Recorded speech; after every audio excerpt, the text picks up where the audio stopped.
Pendant une démonstration visant à montrer les capacités d'un nouvel ensemble de robots militaires, les soldats dans la salle de contrôle remarquent soudain que quelque chose ne va pas. Avant qu'ils ne puissent faire quoi que ce soit, les robots font exploser des camions à proximité et finissent par tuer tout le monde dans la salle de contrôle. À ce moment-là, un homme nommé Kuratov apparaît sur les lieux et contrôle les robots pour qu'ils le suivent. Le lendemain, un général nommé Dolgov organise une réunion avec des officiels militaires du pays. Pendant la réunion, Dolgov semble déçu en parlant de ce qui s'est passé sur le site d'essai. Il ajoute que l'accident l'a poussé à leur parler d'une organisation secrète appelée Patriot. Alors que tout le monde continue de l'écouter, Dolgov mentionne que quelques années plus tôt, Patriot était un programme hautement classifié visant à réaliser une série de tests pour modifier l'ADN des humains et des animaux afin de leur donner des super-pouvoirs. Fait intéressant, Kuratov était l'un des scientifiques qui travaillait sur le projet, mais son expérience, appelée Module 1, n'a pas réussi à produire des résultats qui impressionnent ses supérieurs. Un autre professeur nommé Victor a obtenu les meilleurs résultats pour le projet, et Kuratov s'est senti déçu car il était largement distancé. Puisqu'il devait accomplir quelque chose d'extraordinaire pour être reconnu comme un grand scientifique, Kuratov a volé les résultats du travail de Victor et a commencé à mener des expériences secrètes, qui impliquaient l'utilisation d'humains comme sujet de test. L'armée a fini par découvrir les expériences illégales de Kuratov, et ils ont envoyé des hommes pour l'arrêter et fermer son laboratoire. Quand les soldats sont arrivés là-bas, Kuratov a fait exploser son laboratoire, mais il a quand même réussi à survivre. Son corps a alors été exposé à des produits chimiques toxiques qui ont modifié sa structure génétique. Cela lui a donné une grande force et lui a conféré les pouvoirs d'un cyborg, capable de générer de l'électricité et de contrôler les machines. Dolgov explique ensuite aux soldats lors de la réunion que Kuratov a utilisé ses pouvoirs pour prendre le contrôle des robots lors de la démonstration de la veille. Il ajoute que leurs troupes ne peuvent pas l'arrêter et qu'il n'y a qu'un seul moyen de retrouver Kuratov et de le vaincre. Alors que tout le monde se demande de quoi il parle, Dolgov mentionne que les victimes des expériences menées par Kuratov doivent être retrouvées et persuadées d'aider le pays, car elles sont les seules capables d'arrêter le scientifique rebelle. Ailleurs, Kuratov pénètre dans une installation militaire et utilise ses pouvoirs pour démarrer tous les camions et les mener dehors afin de commencer son grand plan. Au bout d'un moment, Dolgov emmène une major nommée Elena au quartier général de l'organisation Patriot. Quand ils y arrivent, Dolgov la charge de fouiller toute l'Union soviétique pour retrouver les victimes de l'expérience afin qu'elles puissent former une équipe de super-héros capables de neutraliser Kuratov. Elena accepte immédiatement la mission, et lorsqu'elle demande à Dolgov le nom de l'équipe, il lui dit qu'elle peut les appeler les gardiens. Peu après, Elena commence à travailler avec des agents pour localiser les victimes dont Dolgov a parlé. Après que les agents ont trouvé un moyen de réduire leur champ de recherche, ils informent Elena qu'ils connaissent déjà l'emplacement de l'une des victimes, qui s'appelle Lair. Le lendemain, après que Lair a fini de prier dans un temple, il sort et voit Elena, qui se présente comme la nouvelle dirigeante de l'organisation Patriot. Lair ne semble pas très heureux d'entendre cela, et il soulève des rochers avec ses mains tout en demandant si elle veut profiter de lui. Elena dit que ce n'est pas ce qu'elle veut, et qu'elle aimerait lui offrir une chance de se venger. Lair répond qu'il n'est plus ce genre de personne et que tous ses ennemis sont morts, mais Elena mentionne que Kuratov est toujours en vie. En entendant le nom de Kuratov, Lair semble choqué et dit à Elena qu'il est intéressé à rejoindre son équipe. Ailleurs, un homme nommé Khan se tient au milieu de nulle part et attend l'arrivée d'hommes qui veulent le tuer. Lorsqu'ils s'approchent de lui avec leur voiture, Khan se déplace très rapidement et utilise ses épées courbées pour tuer tous les hommes et leurs chefs. À ce moment-là, Lair arrive sur les lieux et dit à Khan qu'il est sûr que ces hommes méritaient ce qui leur est arrivé. Alors que Khan semble choqué de le voir, Lair l'invite à rejoindre les gardiens pour qu'ils puissent détruire Kuratov et s'assurer qu'ils reçoivent ce qu'ils méritent. Khan semble intéressé, car il était l'une des victimes de Kuratov, qui possède maintenant une super vitesse et la capacité de bien se battre avec des épées. Après avoir accepté de rejoindre l'équipe, Khan et Lair conduisent Elena et quelques soldats à la maison d'une autre victime nommée Arsu, qui peut se transformer en ours. Juste au moment où ils arrivent, Arsu attaque les soldats, mais il s'arrête finalement lorsqu'il voit Khan et Lair. Alors qu'il l'invite ensuite à rejoindre leur équipe pour qu'ils puissent combattre ensemble comme avant, Arsu accepte, et Elena mentionne qu'il manque encore une personne pour que l'équipe soit complète.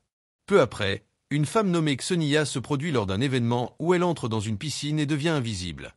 Après sa performance, elle se dirige vers les vestiaires et voit Khan à l'intérieur. Ksenia est choquée par cela et l'attaque immédiatement. Elle semble assez douée pour se battre, mais elle n'arrive pas à porter un coup décisif à Khan, qui reste plutôt détendu. Lorsqu'elle s'arrête un moment, Khan lui demande si elle aurait été plus gentille avec lui s'il lui avait apporté des fleurs. Ksenia ne comprend pas cela, et il lui dit d'essayer de se souvenir de lui.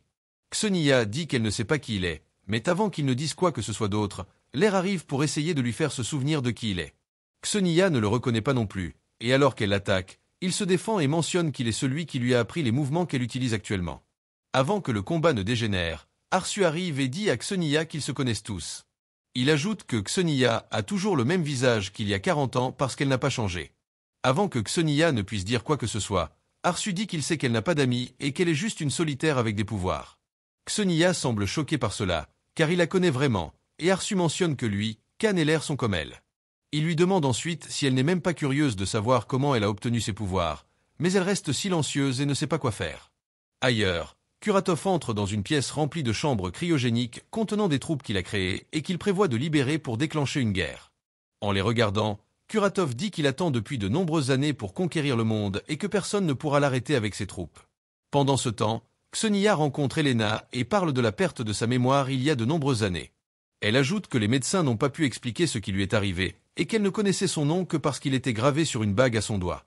Elle mentionne également qu'elle a finalement découvert que cela faisait partie de ses pouvoirs de ne jamais vieillir. Alors qu'Elena et les autres continuent de l'écouter, Xenia dit qu'elle ne pouvait pas rester longtemps avec les gens, car ils devenaient curieux de son état. Arsu lui demande alors ce qu'elle peut faire d'autre à part rester jeune, et Xenia dit qu'elle peut réguler sa température corporelle et devenir invisible sous l'eau. L'équipe semble impressionnée par cela, et Elena demande à Xenia si elle aimerait rejoindre les gardiens. Xenia accepte immédiatement l'offre et mentionne qu'elle espère que travailler avec eux et faire quelque chose de bien avec ses pouvoirs l'aidera à retrouver sa mémoire. À ce moment-là, Dolgov entre dans la pièce et informe l'équipe que ses hommes ont localisé certains des chars volés par Kuratov. Puisque c'est aussi là qu'ils le trouveront, Dolgov dit à l'équipe qu'ils doivent agir rapidement avant que Kuratov ne réalise qu'ils ont découvert son emplacement. Suite à cela, les gardiens se dirigent vers une case où Kuratov et ses hommes se trouvent. Alors qu'Arsu regarde autour de lui, il voit qu'il y a des gardes partout, mais Xenia et les autres ne semblent pas perturbés par cela. Après qu'ils entrent sous la pluie et se séparent pour chercher Kuratov, l'air utilise son communicateur pour demander à Elena ce qu'elle peut voir sur les caméras de surveillance de la zone. Alors qu'elle est sur le point de répondre, le signal est coupé, et Elena ne peut plus communiquer avec l'équipe. L'air trouve cela suspect, mais il continue de se déplacer pour trouver Kuratov. Pendant ce temps, Arsu se transforme en homme-ours, et Xenia devient également invisible en marchant sous la pluie. Cependant, avant qu'elle n'aille trop loin, un des gardes la repère avec ses lunettes infrarouges et alerte ses collègues. Quand Xenia remarque que les hommes la regardent, elle essaie de s'enfuir, mais il lui tire dessus avec un produit chimique qui gèle son corps. Ailleurs, Arsu et Kan affrontent certains des gardes de Kuratov et les battent assez bien. Cependant, après un certain temps, quelqu'un injecte à Kan un sérum qui l'assomme, et Arsu est également capturé avec un filet. L'air reste le seul gardien debout, et il utilise ses pouvoirs pour soulever des rochers et attaquer les gardes de Kuratov. Il colle également certains des rochers à son corps, ce qui le rend difficile à vaincre. Après avoir battu tous les gardes sur son chemin, Kuratov apparaît soudain derrière lui. L'air se précipite immédiatement vers lui pour l'attaquer, mais Kuratov le met à terre. L'air essaie encore de se relever pour se battre, mais rien de ce qu'il fait ne semble fonctionner contre Kuratov, qui finit par le blesser et le laisser dans la douleur. Ailleurs, Elena ignore ce qui est arrivé au gardien et continue d'exhorter son équipe à réparer le problème de signal. Peu après, Arsu, Kan et Xenia sont enfermés dans une cellule avec un champ de force magnétique. Alors qu'ils semblent furieux d'avoir été capturés, Kuratov apparaît et dit qu'il est agréable de les revoir. Les gardiens se regroupent rapidement pour lui faire face, mais Kuratov dit qu'il n'arrive pas à croire qu'ils aient oublié qu'il connaît leurs faiblesses. Arsu dit alors à Kuratov de laisser partir Xenia, car elle ne se souvient même pas de qui il est. Kuratov ne semble pas s'en soucier et dit qu'il n'a pas l'intention de les tuer pour l'instant, car il aimerait qu'ils rejoignent son équipe. Arsu rejette l'offre, et Kan mentionne également qu'il préférerait mourir plutôt que de travailler pour Kuratov. Xenia les soutient aussi, et bien que Kuratov soit agacé par cela, il leur dit qu'ils ont encore 24 heures pour prendre une décision correcte. Alors qu'il s'éloigne ensuite, il leur dit de faire un bon choix, car il pourrait ne plus avoir besoin d'eux à son retour. Suite à cela, Kuratov sort et utilise ses pouvoirs pour contrôler des chars de combat depuis une installation militaire. Il conduit ensuite ses troupes, robots et chars de combat vers Moscou à la recherche d'un transmetteur spatial. Tous les citoyens sont immédiatement priés de quitter la ville, car l'armée a annoncé qu'elle ne peut rien faire contre l'immense armée de Kuratov. Pendant ce temps, Elena conduit des soldats à la casse et ils trouvent l'air gisant sans vie sur le sol. Elena semble inquiète et fait immédiatement transporter l'air au quartier général de Patriote. Bien plus tard, l'air se réveille, et alors qu'Elena lui demande s'il va bien, il lui dit que lorsqu'il s'est évanoui, il a vu sa défunte fille et a revécu le moment de sa mort. Alors qu'elle compatit pour lui, un soldat entre dans la pièce pour informer Elena qu'un professeur attend de la voir. Elena semble confuse, mais en sortant, elle voit Victor. Il lui dit alors que lorsqu'il a vu ce qui s'est passé aux nouvelles, il a su qu'il devait venir. Elena dit qu'elle a déjà aidé à former les gardiens pour abattre Kuratov, mais qu'il a gravement blessé l'air et probablement tué les autres. Victor dit qu'il est peu probable que Kuratov ait tué les autres, car il pourrait vouloir qu'il travaille pour lui. Il ajoute qu'il sait où ils sont probablement détenus, car il y a des années, Kuratov l'avait invité dans son laboratoire secret pour exhiber le succès de son projet. Alors qu'il lui indique où se trouve le laboratoire, Elena lui demande s'il peut s'occuper de l'air pendant qu'elle conduit son équipe pour sauver Arsu, Khan et Xenia. Victor dit qu'il le peut, et Elena prépare son équipe pour se rendre au laboratoire. Ailleurs, Kuratov arrête ses troupes au centre-ville où se trouve un transmetteur spatial. Alors qu'il ordonne à ses troupes de le faire tomber, Dolgov apparaît sur les lieux et dit à Kuratov qu'il ne devrait pas détruire le transmetteur ni laisser les choses dégénérer. Dolgov ajoute qu'il lui a livré les gardiens comme promis et qu'il veut que Kuratov respecte sa part du marché en arrêtant le chaos. Kuratov ne semble pas se soucier de ce que Dolgov a dit et reste concentré sur la destruction du transmetteur. Dolgov s'impatiente et insiste sur le fait qu'il doit respecter leur accord, mais Kuratov, énervé, le tue. Presque immédiatement, les troupes de Kuratov abattent le satellite et le préparent pour le transport vers une autre partie de Moscou.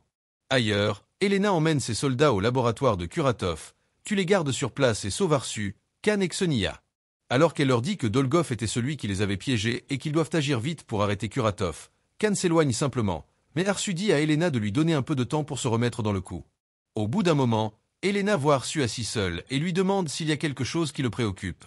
Arsu dit d'abord qu'il va bien, mais alors qu'Elena lui dit de dire quel est le problème, il mentionne qu'il savait quand Xenia avait perdu la mémoire. Il ajoute qu'il l'a simplement laissée à l'hôpital pour la protéger, car il avait peur d'utiliser ses pouvoirs pour lui faire du mal. Il semble ensuite préoccupé par le fait qu'il n'arrive toujours pas à bien contrôler ses pouvoirs et qu'il se demande parfois s'il se transformera complètement en ours sans jamais redevenir humain. Elena pense que Victor pourrait savoir comment l'aider, mais Arsu ne semble pas convaincu. Alors qu'il s'éloigne, Elena le rappelle pour le rassurer en disant qu'elle fera tout ce qu'il faut pour l'aider. Pendant ce temps, Victor reste dans le laboratoire de Kuratov pour étudier un des soldats créés par Kuratov. Pendant qu'il y travaille, Kuratov entre dans le laboratoire et Victor semble effrayé. Kuratov accuse alors Victor de l'avoir trahi, mais le professeur dit qu'il n'a pas fait cela. Kuratov s'en moque et dit à Victor qu'il va bientôt commencer son grand projet pour rappeler au monde qu'il est un génie et non le traître que les médias dépeignent. Alors que Victor se demande ce qu'il veut faire, Kuratov remplit la pièce d'un gaz toxique et s'éloigne pendant que le professeur commence à s'étouffer jusqu'à la mort. Suite à cela, il se dirige vers la tour où le transmetteur a été érigé par ses troupes. Il l'active ensuite et commence le processus d'envoi d'un signal à un satellite dans l'espace. Ailleurs, les agents d'Elena découvrent ce que Kuratov veut faire avec le transmetteur et informent Elena et les gardiens. Fait intéressant, il s'avère que Kuratov veut utiliser le transmetteur pour envoyer un signal à un ancien satellite soviétique qui était auparavant considéré comme dangereux et trop puissant. Alors que les gardiens semblent choqués, un des agents d'Elena mentionne qu'il semble que le plan de Kuratov soit de prendre le contrôle de tous les satellites de communication en orbite autour de la Terre pour pouvoir contrôler toutes les machines sur la planète. Avec cela, Elena et les gardiens réalisent que la deuxième expérience de Kuratov a été menée principalement dans le cadre d'un plan pour contrôler toute la Terre. Alors qu'ils finissent par découvrir où il a installé le transmetteur, des avions de chasse sont envoyés vers la tour pour l'arrêter. Kuratov les voit s'approcher de lui, alors il active les robots militaires pour leur tirer des missiles. Pendant qu'ils font cela, les avions de chasse sont détruits, et bien que l'un d'eux tire un missile sur Kuratov, il utilise un champ de force pour protéger le sommet de la tour. Peu après, Elena va rencontrer Khan au sommet d'un bâtiment où il médite. Khan lui demande comment elle l'a trouvé, et Elena mentionne qu'elle sait qu'il venait souvent au sommet du bâtiment avec son frère. Khan parle alors de son frère aîné et de son talent pour le combat. Khan était jaloux de lui et voulait toujours prouver qu'il était meilleur. Alors il s'est porté volontaire pour être un des sujets de test de l'expérience de Kuratov, car le scientifique lui avait promis de le rendre invincible. Après l'expérience, Khan s'est senti plus fort et a décidé de défier son frère pour prouver qu'il était meilleur. Pendant le combat, Khan a perdu le contrôle de ses pouvoirs et a fini par tuer son frère. Alors que Khan parle de la mort de son frère par jalousie, Elena dit qu'elle est désolée pour sa perte, mais qu'elle et les autres ont besoin de lui pour rejoindre à nouveau les gardiens afin qu'ils puissent arrêter le plan de Kuratov. Après cela, Khan suit Elena jusqu'au quartier général de Patriote et elle montre aux gardiens leurs nouvelles combinaisons et armes. Elle mentionne ensuite que le nouvel équipement leur permettra d'activer et de contrôler leurs pouvoirs plus facilement. Les gardiens semblent excités par cela, et ils enfilent immédiatement leurs nouvelles combinaisons et commencent leur entraînement. Au début, ils ont du mal à bien se battre avec les nouvelles combinaisons et armes, mais après une pratique constante, ils deviennent plus à l'aise et prêts à affronter Kuratov pour arrêter son plan maléfique. Après l'entraînement, les gardiens discutent de la meilleure façon d'attaquer Kuratov. Arsu pense que Kuratov protégera la tour et rendra impossible leur passage. Mais Elena dit qu'ils peuvent quand même l'atteindre en détruisant le champ de force. Ailleurs, Kuratov accélère son plan et contrôle l'ancien satellite pour le préparer au signal qu'il est sur le point de transmettre. Peu après, les gardiens lancent une attaque surprise près de la tour pour abattre les troupes de Kuratov. Pendant que l'air, Arsu et Xenia combattent sur terre, Khan reste dans un avion et attend la prochaine étape de leur plan. Pendant le combat, Arsu se transforme en ours complet, et Xenia devient également invisible sans avoir besoin de se tenir sous la pluie ou d'entrer dans une piscine. Elle finit par être prise en embuscade par les troupes, mais avant qu'ils ne puissent la tuer, Arsu apparaît et la sauve. Après avoir abattu la plupart des troupes, l'air, Arsu et Xenia entrent dans un bâtiment voisin et utilisent l'ascenseur pour atteindre le sommet. Pendant ce temps, Elena et certains membres de son équipe entrent dans un autre bâtiment et voient Victor gisant sans vie sur le sol. Elena semble déçue par cela, mais en vérifiant son pouls, elle réalise qu'il est toujours vivant. Ailleurs, les troupes de Kuratov manquent de peu d'abattre l'avion de Khan, mais son pilote s'éloigne pour éviter d'être touché. Presque immédiatement, l'air, Arsu et Xenia quittent le bâtiment et escaladent un tuyau menant à la tour d'où Kuratov tente d'émettre un signal. Les soldats de Kuratov commencent à leur tirer dessus pour les faire tomber du tuyau, mais ils restent solides pendant que l'air les protège avec son arme.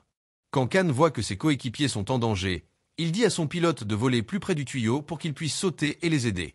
Suite à cela, il saute et tranche le tuyau sur lequel se tiennent les troupes de Kuratov. Lui et les autres entrent ensuite dans le bâtiment pour trouver la source d'énergie du champ de force de Kuratov. Pendant ce temps, Elena ranime Victor, mais il semble encore souffrir. Il dit alors à Elena que les gardiens seront en sécurité tant qu'ils travailleront ensemble. Il mentionne également qu'ils ont la capacité de créer une énorme quantité d'énergie pour détruire la tour, mais que cela sera difficile à contrôler. Elena dit alors qu'elle dira aux gardiens quoi faire. Ailleurs, les gardiens trouvent la source d'énergie et semblent confus quant à la manière de la détruire. Alors qu'Arsu se tient trop près de Xenia, elle lui dit de reculer. Après qu'il l'a fait, Xenia s'approche de la source d'énergie et l'attrape pour utiliser ses pouvoirs afin de provoquer un court-circuit. Les autres sont choqués par cela, mais Arsu la tire rapidement en arrière. Heureusement, le champ de force est détruit dans le processus, et tout le monde au quartier général de Patriote se réjouit. Kuratov sourit également quand il voit que le champ de force est tombé, mais il ne semble pas perturbé par cela. Après son acte héroïque, Xenia semble très faible, mais quand Arsu lui demande si elle va bien, elle dit que oui. Ailleurs, Elena entre au quartier général de Patriote, et alors qu'un de ses supérieurs suggère de lancer un missile pour détruire la tour, elle mentionne que les gardiens sont toujours là. Elle lui dit aussi de retarder l'attaque, car elle a une tâche pour eux. Pendant ce temps, les gardiens atteignent le sommet de la tour, et Kuratov sourit en les voyant. Arsu essaie immédiatement de lui tirer dessus, mais Kuratov l'assomme. Alors que l'air et les autres l'attaquent ensuite, Kuratov les bête. L'air finit par s'accrocher à Xenia pour devenir invisible et attaquer Kuratov. Leur plan fonctionne et blesse Kuratov, mais il se libère avant que Khan ne puisse lui trancher la tête. Kuratov se dirige alors vers Xenia pour la tuer, mais Arsu se transforme en ours complet et l'arrête. Alors qu'ils se précipitent l'un vers l'autre, Kuratov frappe Arsu et l'assomme. Tout le monde au quartier général de Patriote semble inquiet de la tournure du combat, et le supérieur d'Elena lui dit qu'il devra approuver l'attaque au missile, car ils ne peuvent pas se permettre de perdre plus de temps. Elena et son équipe semblent déçus par cela, et elles s'éloignent simplement. Voyant qu'ils ne peuvent pas égaler les pouvoirs de Kuratov, Khan jette ses épées sur un avion et fait rejoindre ses coéquipiers pour quitter la tour. Alors qu'il s'accroche ensuite à une corde attachée à l'avion, Kuratov utilise ses pouvoirs pour lui faire perdre le contrôle. Avant que l'avion ne s'écrase, Khan coupe la corde, et il tombe dans une rivière à proximité. Kuratov semble heureux de cela et dit qu'il est destiné à diriger le monde. Par coïncidence, Elena arrive sur les lieux juste au moment où Khan et les autres entrent dans la rivière.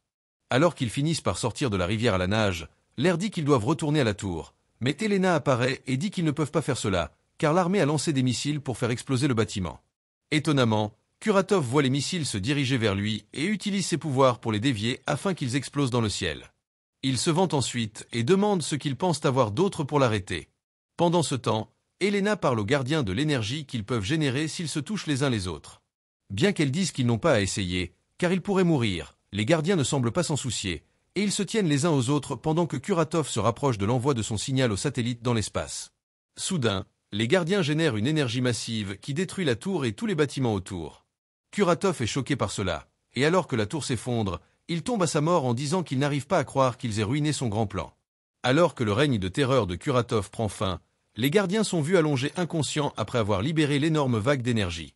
Le lendemain, Les stations de nouvelles à travers le pays commencent à rapporter que l'attaque sur Moscou est terminée et que le gouvernement a promis de réparer toutes les maisons endommagées.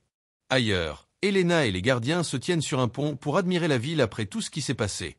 Arsu dit qu'il est bon que la ville soit à nouveau calme, et Elena félicite les gardiens d'être des individus formidables même sans leur super pouvoir. Kan dit qu'elle est aussi une bonne personne et qu'elle lui a appris à trouver de la dignité et à devenir un bon ami. Xenia mentionne ensuite qu'elle pense commencer à se souvenir de certaines choses de son passé.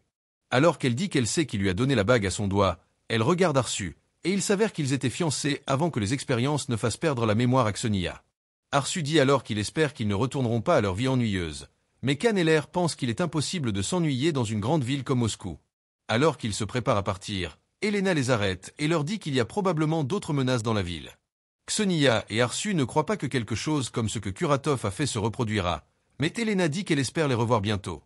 Avant qu'ils ne partent, elle dit qu'elle a une dernière chose à leur dire, et alors qu'ils la regardent, elle sourit en mentionnant que l'organisation patriote a trouvé un autre gardien. Après avoir été soumis à des expériences qui leur donnent des super-pouvoirs, les gardiens se réunissent pour abattre un ennemi commun. Bien que Kuratov semblait initialement avoir une réponse à toutes leurs attaques, ils ont finalement compté sur leur force collective pour le vaincre. Les gardiens savaient qu'ils pouvaient mourir en libérant l'énorme vague d'énergie, mais ils l'ont quand même fait, car c'était le seul moyen de se débarrasser de Kuratov et de restaurer la paix à Moscou. Dans cette histoire, nous apprenons que les vrais héros sont ceux qui se tiennent ensemble et font des sacrifices pour le bien commun.